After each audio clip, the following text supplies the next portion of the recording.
Oke, halo teman-teman trader investor, selamat datang channel cuan-cuan saham di analisa teknikal dan teknologi harian. Seperti biasa ini hari Minggu 28 Agustus 2022.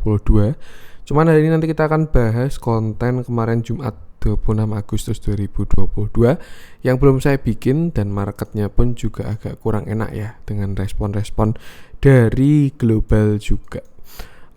Seperti biasa, nanti kita akan menganalisa IHSG dan juga beberapa saham pilihan yang menarik-menarik. Sebelumnya, buat teman-teman yang mau kasih tip, support atau donasi untuk cuan-cuan saham, bisa, saya tinggal klik link sosial base deskripsi. Nah, teman-teman bisa kasih tip, support atau donasi untuk cuan-cuan saham, dan juga pesan pribadi untuk saya. Terus buat teman-teman yang ada pertanyaan ketika saran, silahkan sampaikan aja. Bisa via DM Instagram atau komen YouTube, dan insya Allah setiap pertanyaan teman-teman akan saya jawab kalau saya sudah ada waktu. Lalu juga jangan lupa support terus channel cuan-cuan saham dengan cara like, comment, share, dan subscribe. Kalau support teman-teman itu gratis, tinggal klik aja. Tapi itu sangat berarti buat konten kreator seperti saya ini. Jangan lupa juga nyalakan notifikasinya, karena ada konten setiap hari dari cuan-cuan saham. Sampai Jumat, analisa harian, Sabtu dan Minggu, konten spesial. Satu hal yang baru di cuan-cuan saham, ada channel Telegram publik untuk cuan-cuan saham, itu untuk umum ya. Untuk yang Telegram CCS publik, nanti sesekali bakal ada stock pick, kita bahas seru-seruan dan lain sebagainya. Buat teman-teman yang pengen subscribe atau pengen berlangganan, tinggal klik link yang ada di deskripsi aja. Kalau untuk yang CCS publik itu free. Nah, ada pengumuman juga sebelum kita masuk ke analisa seperti biasa, transaksi dan lain sebagainya. Buat teman-teman yang pengen gabung grup Telegram cuan-cuan saham, silakan bisa cek video yang ini. Pendaftaran grup Telegram cuan-cuan saham September 2022. Teman-teman tinggal klik simak infonya, dan kalau mau mendaftar tinggal mengisi link yang ada di deskripsi. Pendaftaran akan dibuka sampai hari ini. Jadi hari ini adalah hari terakhir ya. Sabtu ini terakhir, Minggu hari ini terakhir pendaftaran. Akan saya close hari ini, dan start hari ini sampai besok Rabu akan mulai invitasi ke grup Telegram. Lalu kita akan efektif berjalan tanggal 1 September. Jadi buat teman-teman yang pengen bergabung, silahkan tinggal cek video yang ini, pendaftaran grup Telegram cuan-cuan saham September. Teman-teman tinggal buka profil cuan-cuan saham, lalu klik video yang ini, mendaftar, dan tinggal menunggu invitasi. Videonya yang pendaftaran grup Telegram CC September 2022, tinggal diklik. Nah, lalu cek, bisa simak dulu infonya yang ada di video. Kalau teman-teman mau mendaftar, tinggal mengisi link yang ada di deskripsi. Nah, hari ini adalah hari terakhir pendaftaran. Jadi buat teman-teman yang pengen mendaftar, silahkan tinggal mengisi link yang ada di YouTube cuan-cuan saham. Oke, langsung aja kita akan masuk ke transaksi seperti biasa. Hari ini transaksinya juga, kemarin Jumat transaksinya juga lumayan ya, 13,934 triliun. Jumlah yang masih bagus, cukup besar, cuman di akhir ada bantingan, membuat market candlenya kurang oke juga. Kita masuk ke transaksi, pergerakan asing. Kemarin asing ada net buy ya. Itu di pasar reguler tuh net sell sebenarnya 165 miliar. Cuman di pasar nego ada net buy 328, jadi ya total net buy-nya 163. Cuman kalau menurut saya, kalau tidak di pasar reguler itu tidak sedang transaksi tidak sedang transaksi pembentukan harga lah. Jadi kayak kamar gelap, crossingan di bawah. Jadi saya rasa kemarin Jumat asing ada net sell walaupun jumlahnya kecil, 165,16 miliar. Kita lihat ke beberapa bursa bandingan ya. Ini kalau kita lihat Asia tuh masih hijau royo-royo, karena ya mereka bukanya pagi sama kayak kita. Sedangkan kalau bursa US semalam benar-benar dibanting hari Jumat, itu DJI Dow Jones turun 3%, S&P 500 turun 3%, dan Nasdaq turun 3,94% juga. Itu 3% ya teman-teman ya. Tinggal lihat aja kapitalisasi pasar mereka berapa. Kalau IHSG ini kan market cap-nya 9.300 triliun ya. Jadi kalau turun 1% tuh ya sekitar turun 90 triliun lah duit hilang. Kalau sampai market turun 1% ya IHSG. Tapi ya silakan lihat aja market cap-nya bursa US. Nah itu ketika turun beberapa persen tuh duitnya hilang berapa. Yang jelas kalau kita lihat baru tidak kondusif. Nanti kita bahas aja di analisa teknikalnya. Nah, Kita masuk ke saham-saham yang dibeli asing dulu deh. Ada BBCA 184,3 miliar, Astra 90,2 miliar, yaitu Traktor 63,3 miliar, BBNI 30,7 miliar, Bank Mandiri 27,1 miliar, MDKA 24,3 miliar, Alfamart 21,4 miliar, Tower 21,4 miliar, MSIN 19,1 miliar, HIL 12,4 miliar, WMPP 7,4 miliar, ICBP 7,3 miliar, BRPT 4,9 miliar, SMKR 4,4 miliar, dan BVIN 2,7 miliar. Masuk ke saham-saham yang jualan asing, ada Telkom 262,3 miliar, BBRI 112,7 miliar, Unilever 51,1 miliar, INDF 26,4 miliar, Adaro 26,2 miliar, Sido Muncul 24,3 miliar, Tepik 21,7 miliar, PTRO 17,3 miliar, KLBF 16,3 miliar, Mitratel 15,8 miliar, Indosat 14,7 miliar, BBB 14,3 miliar, dan Inco 14 miliar. Ada Avia juga 7,8 miliar. Oke, langsung aja kita akan masuk ke analisa teknikalnya IHSG ya. Cuman sebelum kita bahas analisa teknikal, saya pengen bahas sedikit tentang makro dulu ya, dimana memang dunia keuangan di seluruh dunia ini sedang tidak kondusif karena inflasi yang tinggi. Sebenarnya inflasi itu bagus dan dibutuhkan ya, karena memang inflasi itu salah satu indikator pergerakan ekonomi. Kalau nggak ada inflasi, ekonomi nggak jalan. Jadi sebenarnya ada inflasi itu bagus, tapi ya apa yang berlebihan itu pasti nggak bagus. Nah, kalau kita lihat juga beberapa negara inflasinya sedang berlebihan karena kemarin setelah COVID ya, ketika COVID pada bikin stimulus, quantitative easing, printing money, terus dibagi-bagi ke masyarakat, duit beredar banyak yang menyebabkan supply naik, demand berkurang. Akhirnya hasilnya adalah nilai mata uangnya menurun. Itu yang disebut dengan inflasi. Salah satu efek yang menyebabkan. Nah, karena inflasinya berlebih, kayak misalkan kalau kita lihat dari US itu sekitar 8%, Turki dan lain sebagainya. Pokoknya inflasinya tinggi-tinggi. Yang harus dilakukan adalah yang menarik uang-uang itu tadi. Dengan cara apa? Dengan cara menaikkan suku bunga. Itu paling efektif. Salah satu kebijakan moneter untuk menarik uang yang beredar itu adalah meningkatkan suku bunga. Dan itu korelasinya atau hubungannya itu negatif dengan pasar modal. Jadi semakin tinggi suku bunga dinaikkan, semakin ambruk pasar modal itu. Serius. Tuh kalau dijelaskan, penjelasannya panjang. Cuman simpelnya ibarat kayak divergent cheat sheet ya. Jadi tanpa mengerti penjelasannya, cuman ngerti ini naik ini turun atau hubungannya. Intinya kalau kalau suku bunga itu naik, pasar modal itu pasti jelek. Seperti itu. Ya mungkin simpelnya gini, ketika suku bunga itu naik ya, biaya cost of capital itu tuh pada naik gitu. Maksudnya ketika kita menggunakan modal, biayanya bakal naik kalau yang pakai leverage atau pinjaman dan lain sebagainya.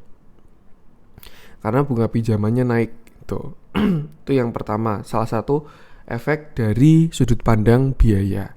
Nah, kalau biaya naik apa? Ya lebih baik ditarik kan. Ibaratkan saya ngutang sama orang tua nih gitu. Ketika suku bunganya biasa, bunga saya 1% gitu. Tapi ketika suku bunganya dinaikkan, nah karena orang tua saya juga biayanya ke BI jadi bertambah, dia juga naikin jadi 3% gitu.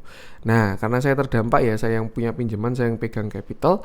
Wah, itu kan signifikan ya kenaikannya untuk kenaikan suku bunga dan sangat berefek. Jadi ya lebih baik saya kembalikan dulu gitu. Saya pulangkanlah ke pemilik duit ini. Biar apa? Biar saya nggak kena biaya seperti itu. Itu tadi kita misalkan ngomongin 1%, 3%, 250 pips atau 0,25%. Cuman yang kita omongin adalah uang yang sangat jumbo ya. Itu pergerakan uang seluruh dunia. Dan bahkan ini ya scale-nya global, apalagi karena dari US. Itu dari sudut pandang biaya. Kalau dari sudut pandang return, nah ketika suku bunga dari US itu membaik ya, kan mereka kan instrumen-instrumen investasinya bakalan jadi bagus juga karena suku bunga meningkat. Jadi kayak model-modelan deposito, terus juga model-modelan obligasi negara, itu yieldnya bakalan lebih bagus karena suku bunganya meningkat. Makanya itu daripada taruh uang di tempat lain, di negara lain, yang mana mungkin kemarin lebih bagus karena di US nggak bagus ya lebih baik kan ditaruh tempat sendiri gitu. eh apa taruh di tempat sendiri udah lebih aman, karena notabene mungkin negara maju itu blue chip gitu ya, mungkin yieldnya tidak begitu besar, cuman dia lebih aman gitu. Tapi kalau negara-negara berkembang tuh kayak second liner gitu, kayak tetap resikonya lumayan tapi rewardnya menarik gitu. Tapi ketika di si blue chip ini membaik, ya pasti uang mending dipindahkan ke blue chip, seperti itu kira-kira analoginya. Itu yang kedua. Yang ketiga, ini hubungannya sama forex atau falas. Jadi ketika tadi ya kita ngomongin tentang apa? Tentang inflasi, suku bunga, terus juga menaikkan suku bunga. Sebenarnya kan tujuannya kan satu ya, untuk mengurangi inflasi itu kan gini. Kalau inflasi itu artinya kan mata uang tuh melemah, daya belinya, value-nya turun atau kekuatan untuk belinya berkurang. Itu kalau inflasi. Nah, solusinya apa? Uang ditarik kembali dari peredaran dengan tujuan uang bakal menguat. Nah, kata kuncinya di situ. Uangnya itu mau dikuatkan. Dolar ini sedang mau dikuatkan dengan cara meningkatkan suku bunga biar peredaran berkurang. Artinya apa? Kalau tidak telat exit, maksudnya telat kembali ke US. Nah, itu bakalan semakin tinggi lagi biaya. Setelah dua tadi pembahasan di awal ya, tambah ketika nanti mau ditukar duitnya. Nah, itu bakalan lebih mahal. Contohnya gini, misalkan ya sekarang anggap dolar US misalkan contoh ya, sekarang 14.000 gitu saat ini ya, saat ini. Saya MI asing nih yang modalnya dolar, investasi di Indonesia. Saya pindah ke rupiah dulu. Dapat $1 dapat 14.000. Terus saya trading di IHSG. Nah, ketika dolar mau dinaikkan ya, kalau misalkan saya exit sekarang, langsung saya tarik investasi di Indonesia, terus rupiah saya ganti dolar 14.000, ya aman gitu, nggak ada, saya lupa istilahnya, tapi multinational finance, saya lupa istilahnya. Yaudah aja, sesuai dengan rate saya beli rupiah gitu. Tapi kalau misalkan saya telat exit, nanti misalkan bulan depan lah saya baru exit, mau saya kembalikan ke dolar lagi, ternyata dolarnya udah menguat nih, jadi $1 jadi 15.000 rupiah. Artinya kan ada selisih 1.000 rupiah gitu kan, atau nggak usah sampai 15.000 deh, dari 14.000 naik ke 14.200 gitu, karena dolarnya menguat ya. Nanti ketika saya mau tuker dari rupiah ke dolar, wah itu kan biaya sangat besar gitu, bukan biaya sangat besar, tapi kayak rupiahnya melemah, dolarnya menguat, ya saya rugi ketika saya exchange gitu.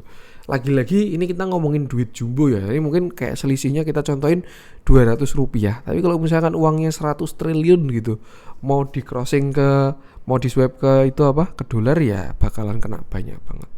Ya intinya adalah itu tadi, intermezzo dari keadaan dunia saat ini mungkin ya.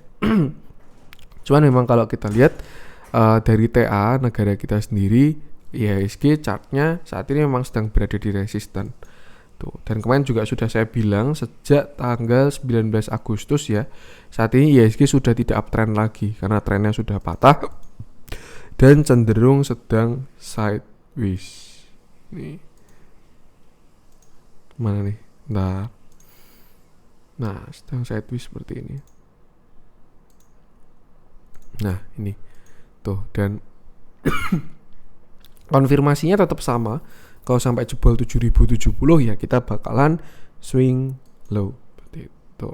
Nah, untuk IHSG sendiri sebenarnya masih on track dengan yang kemarin-kemarin ya, belum ada update sama sekali, karena dia seminggu ini masih konsol. Ketika kemarin Jumat dibanting, ini kan tanggal 22 Agustus dibanting tuh ya, dia patah tren. Nah, setelah itu kan saya bilang IHSG sudah tidak uptrend, opsinya adalah sideways konsolidasi. Kalau dia breakout atas itu bakal cakep, tapi kalau dia breakdown ke bawah ya udah wassalam, akan konfirmasi swing low. Dan kalau kita lihat kemarin Jumat dibanting lagi, saya rasa arahnya bakalan menuju ke 7.070 lagi untuk uji support. Yang PR adalah kalau sampai 7.070-nya jebol, itu bakalan kurang enak lah kalau menurut saya. Nih kita bahas view kecil dulu. Nah, ini ya, dari view kecil IHSG ini kan saat ini posisi masih uptrend sebenarnya. Cuman terakhir dia sedang konsolidasi ketika kena resisten ya. Kemarin sempat terlihat sudah breakout, tapi sayang sekali masih galau. Untuk high-nya masih belum ada konfirmasi. Jadi ya IHSG sudah breakout downtrend line tapi belum breakout high untuk structure yang ini. Artinya dia masih dalam posisi sideways, cenderung uptrend untuk saat ini. Nah, di dalam sideways-nya ini dia juga ada konsolidasi kecil. Karena structure uptrend kecilnya di sini dia sudah patah. Yang sini ya, ini udah patah. Terus udah sideways. Nah, ini sedang mau mencari konfirmasi seperti itu. Dan ya, ini semingguan kita kemarin konsol di sini ya. Mungkin lebih jelas kalau pakai Stockbit karena IHSG agak aneh TradingView agak aneh chartnya. Nah, ini kan view beberapa hari yang lalu ya. Dia sedang sideways dari range 7.200 sampai low-nya di 7.070. Dan kalau memang besok jebol 7.070, closing di bawah 7.070, bersiap untuk swing low. Swing low-nya sampai mana? Nah, kita bisa tarik ini garis Fibonacci dan targetnya bisa worst case sampai 6.700. Cuman selama dia tidak jebol 6.500, saya bilang ya, selama dia tidak jebol 6.500, kata kuncinya itu, selama tidak jebol 6.500, IHSG tidak ada masalah sama sekali. Bahkan di setiap koreksi adalah kesempatan untuk beli selama tidak jebol 6.500. Jadi kalau nanti terkonfirmasi patah dari 7.070, ya udah tinggal pelit-pelitan nawar aja, jangan FOMO, beli agak bawahan, deket-deket 6.500 lah, itu baru beli. Tapi kalau sampai IHSG jebol 6.500, karena skenario kalau dia tidak jebol 6.500 ya, ini bakal symmetrical triangle turun sekali lagi untuk akhirnya bullish di akhir tahun. Tuh. Tapi kalau sampai IHSG jebol dari 6.500, nah itu yang saya jamin bakalan agak dalam. Seperti itu. Apakah potensinya ada, Mas? Ya sebenarnya ada juga ya potensi untuk jebol 6.500, karena memang tidak ada yang tidak mungkin di market itu, semua bisa terjadi. Makanya yang bisa kita lakukan adalah batasi resiko. Kalau kita lihat mungkin kita pakai time frame besar ya kalau untuk melihat apakah ada potensi jebol dari 6.500. Sebenarnya kemarin juga beberapa kali sudah ada divergent ketika dari sini sampai ke sini ya, itu swing high. Oh, yang ini nggak ada sih. Kalau ini kan dia bukan swing high-nya ya, beda. Dia nggak sampai atas ini soalnya, jadi belum valid swing high. Kecuali kemarin dia sampai atas lalu divergent. Cuman kemarin tuh nggak tahu kenapa saya ngecek monthly-nya IHSG ya, itu view-nya entah kenapa agak kurang enak. Ya. Yang tadi di awal saya sudah coret-coret, terus saya hilangin dulu. Nah, ini view dari IHSG. Tadi gimana tadi? Kok lupa saya? Bukan yang ini. Bentar.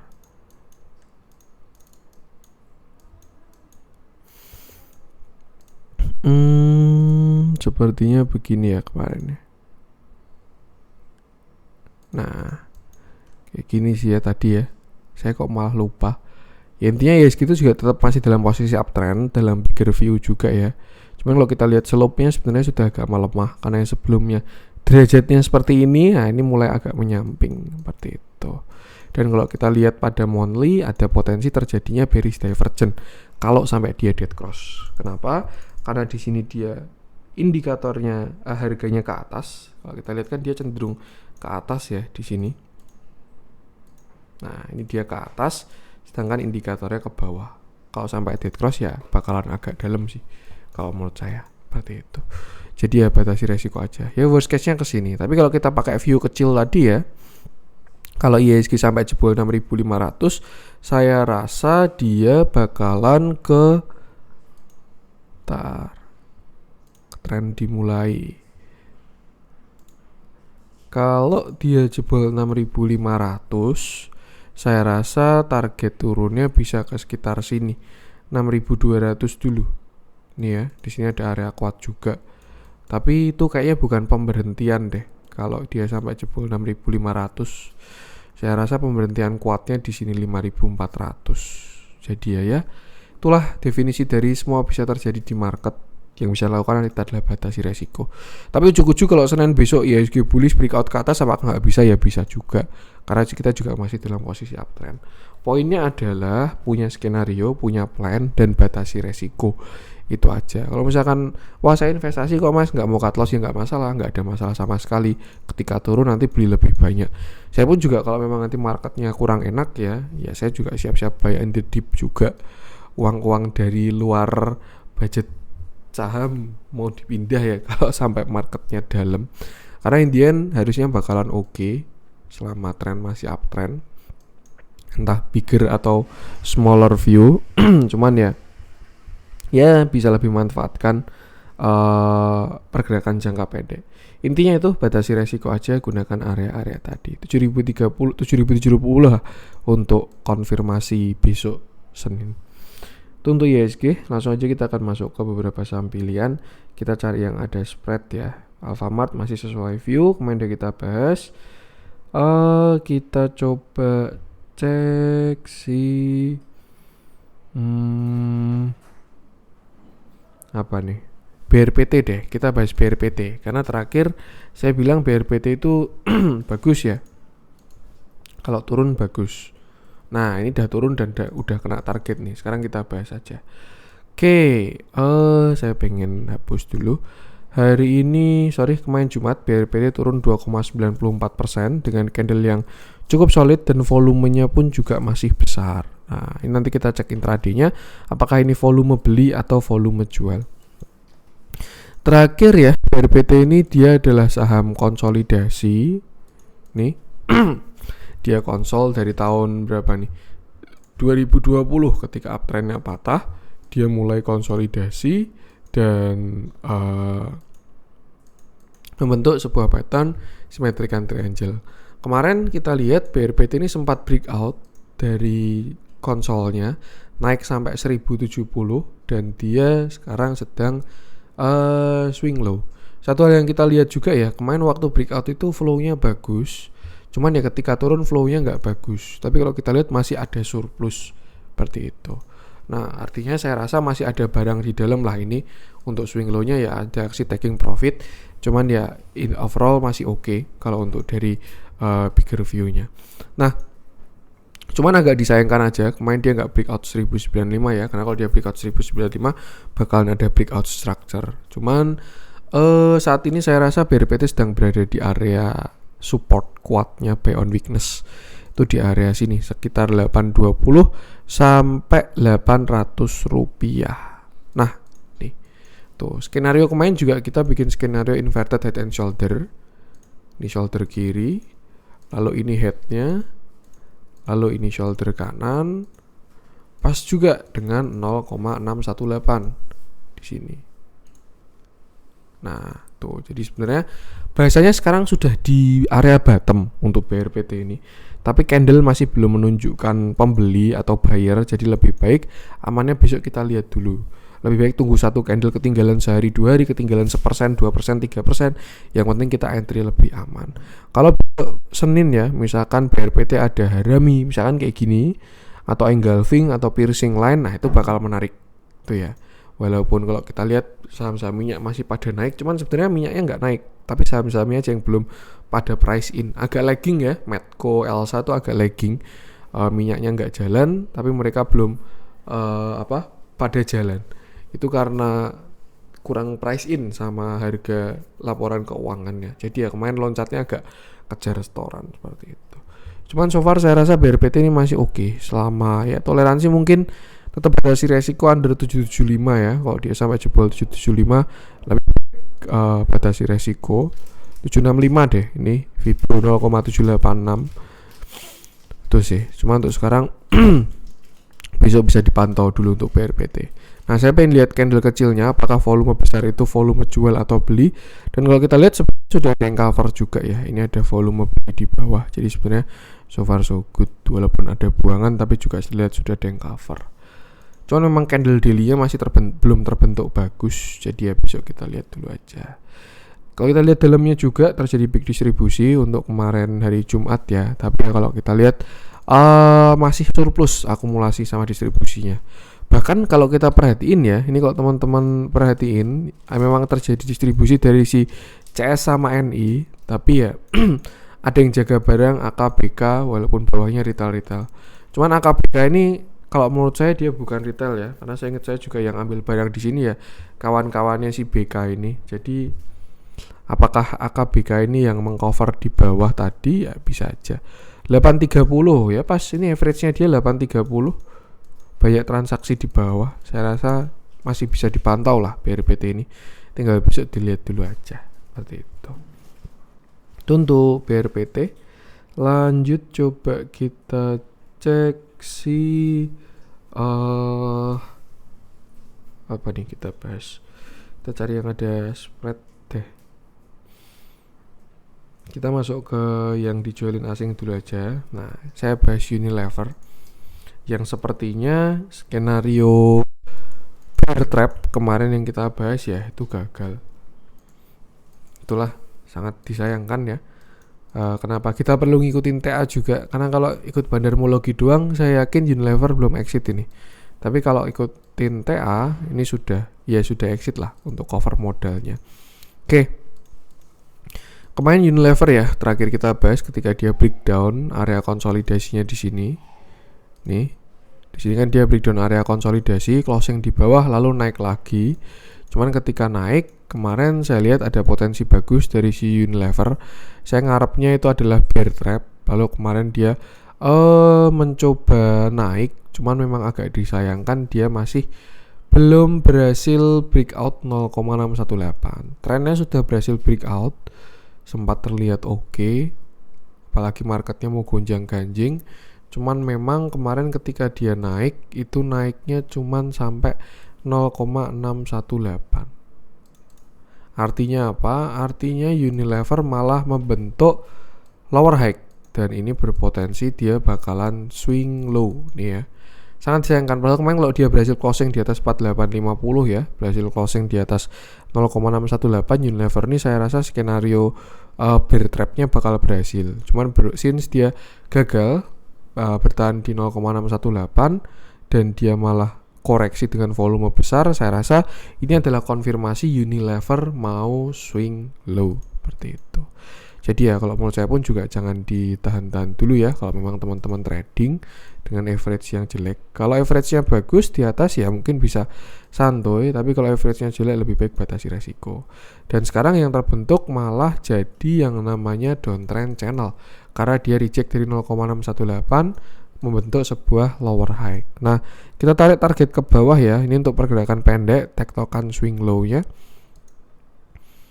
dari 4480 sampai naiknya ke 4880 dan ini adalah target dari si Unilever di sekitar 4300 sampai 4250. Nanti ya perjalanannya bakalan kayak gini, tek terus nanti habis kena terus dia swing high. Nah, terus swing low lagi dan seterusnya. Sampai kapan? Sampai dia berhasil breakout. Cuman untuk menuju 4300 konfirmasinya harus breakdown 4480 dulu ya. Jadi kalau dia jebol 4480 baru targetnya 43 sampai 4250 seperti itu. Nah, another view kalau kita tarik Fibo juga retracement-nya dia, siapa tahu kita menemukan sebuah kesimpulan itu area apa sih 4340 itu. Sebetulnya itu adalah area 0,382. Jadi cukup menarik juga di 4350 sampai 4250 ya, antara retracement dan juga lower low. Itu mungkin bisa kita pantau. Tapi sebenarnya kalau area yang kuat nawar plate-nya itu di 3900 tuh. Ya, bisa lihat dulu aja di area-area ini. Yang jelas untuk sekarang supportnya masih di 4560 dan 4480. Next-nya ada di 4350 sampai 4250. Setelah itu 4140 dan 3900. Di dalamnya kemarin terjadi distribusi ya, small big dengan ya ini perfect distribusi sih. Seller 13, buyer 62 yang jualan kayak gini, Avenger. Ini literally semua Avenger nih sampai BB ini. BK, KZ, AI, ZP, AK, BB yang beli kayak gini. YP, EP, PD, NISK dan seterusnya. Tuh. Sebenarnya kalau kita lihat dari bandarmologinya ya memang belum signifikan sama sekali. Bandar movement-nya masih oke, sedangkan harganya turun. Tapi ya yang serem adalah ketika setelah ini nanti dia bakal konsisten distribusi, itu baru bakal nggak enak. Jadi ya tetap batasi resiko aja, tahu kapan entry, tahu kapan exit menggunakan TA. Itu untuk Unilever. Sido masih on track dengan view ya. Lanjut aja, Avia juga masih on track dengan view.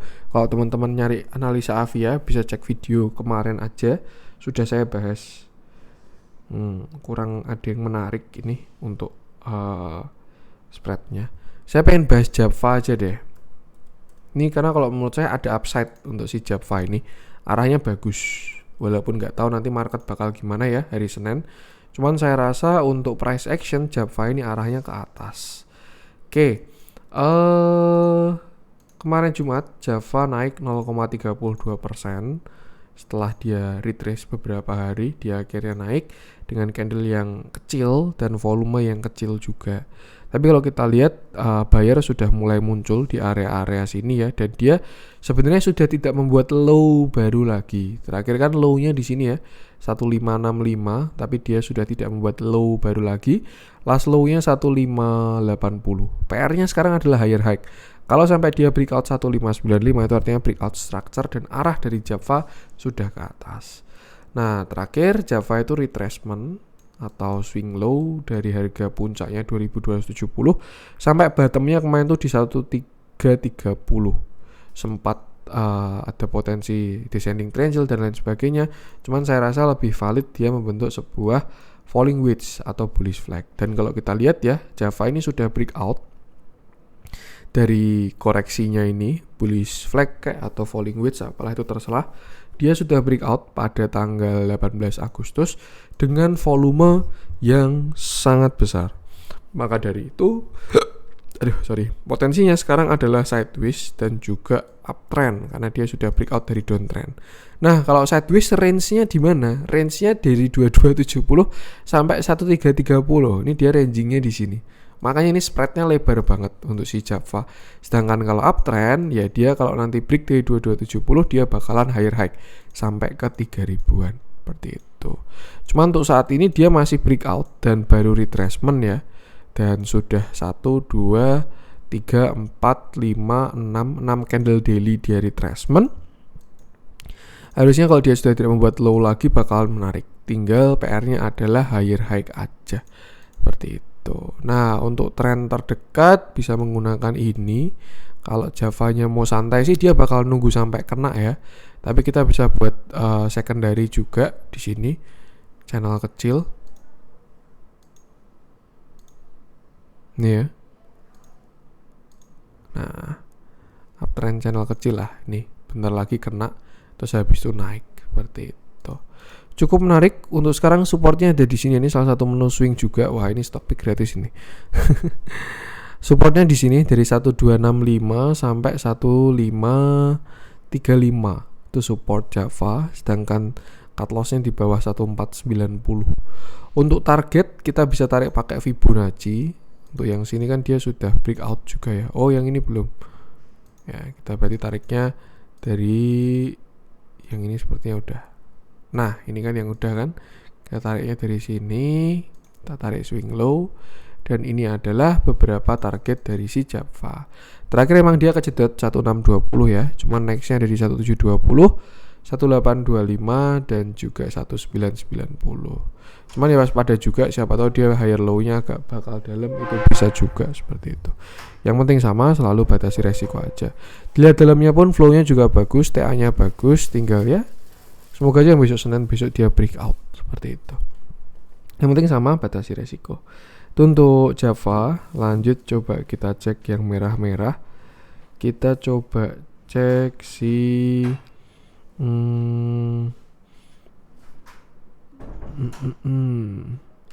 kita coba cek, kita masuk ke yang merah-merah ya. Kita bahas Goto aja deh, karena pasti dia bakal berperan banyak ketika nanti IHSG ada pergerakan yang signifikan ya. Goto ini harusnya jadi berperan banyak. Oke. Udah patah. Hari Jumat kemarin Goto turun 2,45% dengan candle yang cukup solid ya. Dan volume yang besar juga. Volumenya kecil. Enggak fokus saya. Terakhir Goto ini bottom di 276, itu adalah area 0,618 dan sudah saya bahas on track dengan view. Lalu dia naik sampai 332, ini juga on track dengan view, kena Fibonacci, kena downtrend line dan lain sebagainya. Dan kalau saya lihat sih sekarang sepertinya dia bakal gagal membentuk continuation ya untuk skenario yang penan. Tadi kan ada skenario penan segitiga, tapi terlihat Goto sudah patah dari skenario penan tersebut. Maka dari itu kalau memang dia mau bikin continuation ya, harapannya adalah dia membentuk yang namanya bullish flag seperti ini. Kalau misalkan besok dia jebol 318, dia bisa turun lagi. Bahkan kalau mau diting pakai Fibonacci lower low-nya bisa kayak gini. Ini dari 316 ya. 316 sampai high-nya ada di 336. Nah, ini target lower low-nya. Kalau besok Goto jebol 316 ya, targetnya ke 308 sampai 304 seperti itu. Untuk membentuk sebuah bullish flag. Tapi kalau dia lanjut turun lagi ya, saya rasa bisa nutup gap dulu, bahkan bisa bikin kaki kedua di 274. Yang jelas saat ini Goto masih berada dalam sebuah downtrend channel, dan kalau kita lihat juga dia kemarin reject, jadi memang ada potensi swing low. Worst case scenario adalah kalau dia sampai lower low itu jelas bakal kurang enak ya, tapi ya kita batasi resiko aja. Yang jelas untuk sekarang support 316, kalau jebol tadi targetnya 308 sampai 304, ada support di 300 juga.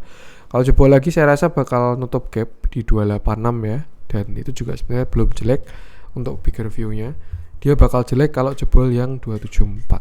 Jadi ya batasi resiko aja. Dilihat dalamnya sebenarnya sekarang dia berada di area yang menarik untuk si Goto ini, kena moving average dan lain sebagainya. Cuman saya rasa tekanan sellernya masih terlihat kuat ya. Tapi amannya besok Senin kita lihat dulu aja. Nih yang beli juga kayak gini, jadi ya batasi resiko. Gunakan support dan view tadi. Untuk Goto lanjut kita masuk ke yang hijau-hijau.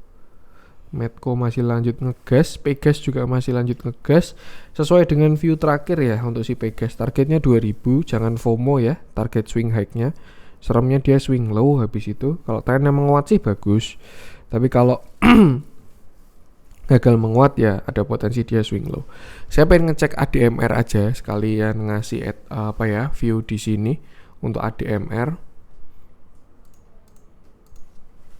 Friend juga sebenarnya bagus. Saya rasa selama dia tidak lower low arahnya sudah ke atas ya.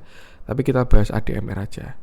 Oke, kemarin Jumat ADMR naik. Dia naik 2,15% dengan candle yang masih kecil dan volume yang cukup besar juga. Tuh. Terakhir kita bahas ADMR ini ya. Dia koreksi, itu bahkan ke hit semua bahasan ADMR ini. Di sini penan continuation kena, di sini penan continuation kena, di sini target pucuk waktu itu saya bahas kok teman-teman masih inget ya, target higher high-nya itu pas di 3170. Nah, dia juga all time high-nya di 3140, masuk area target, lalu akhirnya dia koreksi swing low karena di sini ada divergent.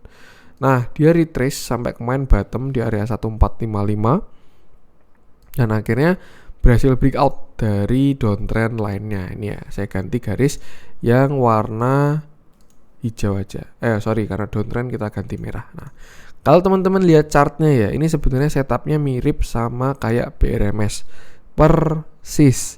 Ya mungkin bandarnya mau bikin lucu-lucuan juga ya. Bumi itu apa tuh namanya? Sebentar. Bumi Resource. Nah, Bumi Resource, BRMS, Bumi Resource Mineral, Adaro Energi, ADMR, Adaro Mineral. Jadi kayak sama-sama mineralnya ya. Dan kalau saya lihat ini chartnya persis banget sama yang namanya BRMS. Makanya kemarin juga ada setup walaupun belum dikasih jalan ya. Cuman sebenarnya masih on track dengan view yang ada di swingnya si ADMR. Nah, kenapa saya bilang mirip banget? Nah, ini teman-teman bisa compare aja sama BRMS ya. Pertama jelas trennya sudah mulai melemah walaupun dia masih dalam posisi uptrend. Yang sebelumnya slope-nya seperti ini.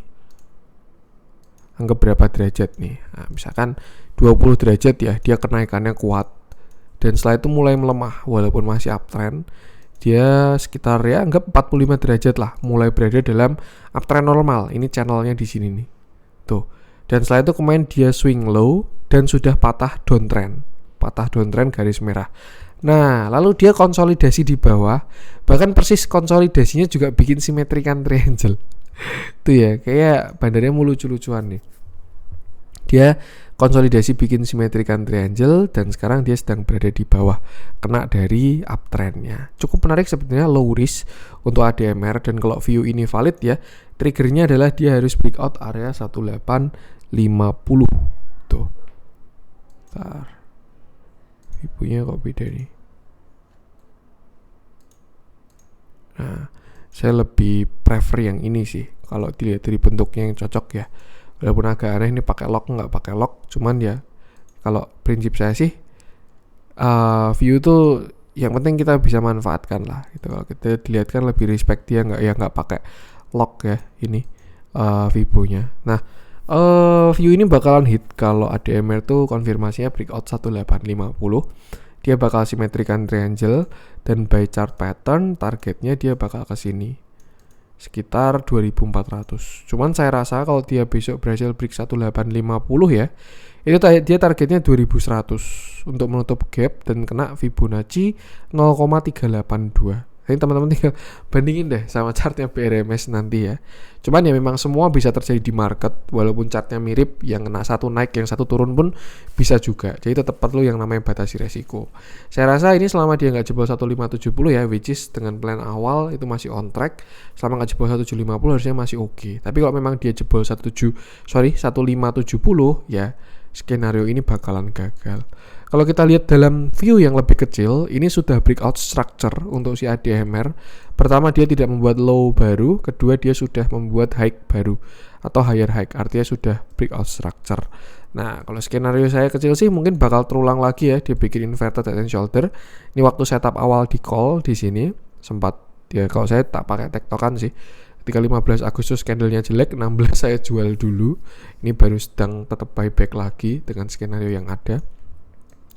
Saya rasa ada potensi dia mau bikin inverted head and shoulder dulu, dimana ini kan kemarin ini shoulder kiri, head, shoulder kanan. Nah ini dia shoulder kiri, head, nanti bikin shoulder kanan. Jadi most likely Senin kayaknya koreksi. Cuman selama tidak jebol 1600 ataupun 1570 harusnya ADMR masih oke. Nah dia bakal start jalan kalau breakout 1700 dulu. Next targetnya di 1750. Kalau breakout 1750 dia bakalan uji 1850. Kalau break 1850 skenario hit dan target terdekat adalah area 2100 pas di gap dan juga Fibonacci 0,382. Tuh, yang penting sama, selalu batasi resiko aja, karena ya kalau view jelek ini bisa jadi continuation ya. Continuation terus siap turun lebih dalam seperti itu. Dilihat dalamnya sudah mulai ada akumulasi setelah kemarin dibuangin terus barangnya. Ya ini dia sedang konsolidasi sih. Yang penting selalu batasi risiko aja, ikuti TA-nya. Oke, itu untuk konten hari ini. Semoga bermanfaat. Mohon maaf kalau ada kurangnya dari saya. Buat teman-teman yang mau gabung grup Telegram Cuan-Cuan Saham juga, jangan lupa hari ini adalah pendaftaran terakhir. Jadi silakan mengisi info yang ada di awal tadi. Nanti saya bakal tulis di deskripsi. Oke, itu aja. Sekian dari saya. Salam cuan.